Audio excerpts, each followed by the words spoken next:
จะไปค้มกันเองแม้ล่ะเขาบ่มีใครให้ออกได้น่ะนะนี่นะครับคันให้สังเกตเบิ่งคันตัวผู้กับตัวผู้ค้มกันเองเขาจะเป็นจังซี่ล่ะอาการนะอาการตัวผู้กับตัวผู้ค้มกันเองให้เป็นจังซี่ครับความสุขครับเห็นเขากอดกันเห็นเขาห้องเห็นไข่เขาเกิดความสุขนี่แหละความสุขที่แท้จริงของคนเฮ็ดกบเขาเลี้ยงกบสิประมาณนี้แหละเอาลงผสมแล้วก็เห็นเขาไข่เนาะได้ไข่ได้ผลงานของเขาดีมากครับบรรยากาศสุดยอดกับการผสมกบนั่นแหละจักหน่อย8 โมงกว่านี่ก็จะเริ่มเอาออกแยกตัวผู้ไปคอกตัวเมียไปคอก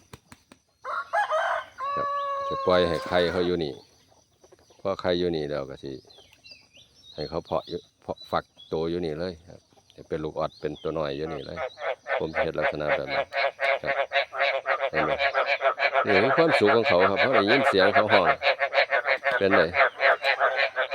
ผู้ใดบ่ได้เห็นกบห้องว่าเขาห้องลักษณะแบบใดเบิ่ง